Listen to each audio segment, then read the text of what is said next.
ओम नमः शिवाय मित्रों, आपके और आपके परिवार पर भगवान भोलेनाथ की कृपा सदैव बनी रहे।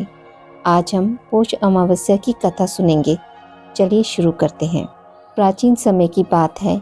एक गरीब ब्राह्मण परिवार के घर एक बहुत ही गुणवान पुत्री थी, परंतु गरीब होने की वजह से पुत्री का विवाह नहीं हो पा रहा था, जिस कारण ब्राह्मण परिवार बहुत दुखी था। एक दिन उस ब्राह्मण परिवार के घर एक साधु आए। ब्राह्मण परिवार ने साधु की काफ़ी सेवा की, जिसे देखकर वह काफ़ी प्रसन्न हुए। उन्होंने ब्राह्मण परिवार की कन्या को लंबी उम्र का आशीर्वाद दिया और कहा कि इस कन्या के जीवन में विवाह का योग नहीं है। यह बात सुनने के बाद ब्राह्मण परिवार ने उनसे पूछा कि ऐसा क्या किया जा सकता है कि विवाह का योग बन जाए। इसके बाद साधु ने कहा कि कुछ ही दूरी पर एक गांव में सोना नामक एक धोबिन रहती है, जो कि काफ़ी संपन्न और पतिव्रता है। उन्होंने बताते हुए कहा कि यदि ब्राह्मण परिवार की पुत्री उसकी सेवा करे, यदि वह धोबिन इस कन्या की मांग में अपना सिंदूर लगा दे, तो कन्या का विवाह अवश्य होगा। अगले दिन ब्राह्मण परिवार की कन्या अपना मुंह ढककर धोबिन के घर सुबह सुबह ही चली जाती है। धोबिन के घर जाने के पश्चात कन्या घर की साफ सफाई तथा अन्य कार्य करने के बाद अपने घर वापस आ जाती है। कुछ दिनों तक लगातार वह कन्या यही करती रही।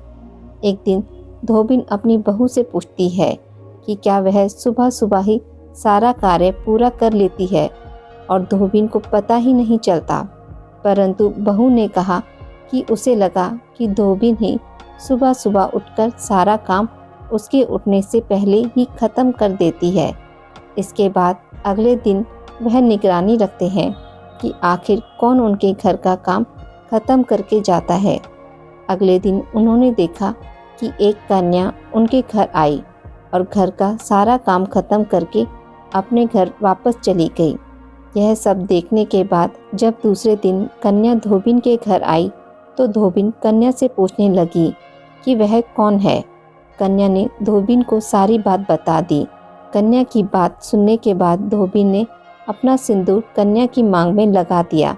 सिंदूर लगाते ही धोबिन के पति की मृत्यु हो गई। यह बात पता चलते ही धोबिन अपने घर से निर्जला ही चल पड़ी। उसने संकल्प लिया कि रास्ते में उसे जहाँ भी पीपल का पेड़ मिलेगा, वहाँ वह भोजन की सामग्री दान करेगी और परिक्रमा करेगी, और उसके बाद ही जल ग्रहण करेगी। जिस दिन वह अपने घर से चली, उस दिन अमावस्या थी। रास्ते में उसे पीपल का पेड़ मिला।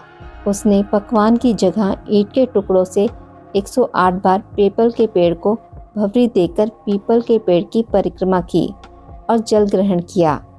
ऐसा करते ही उसका पति जीवित हो गया।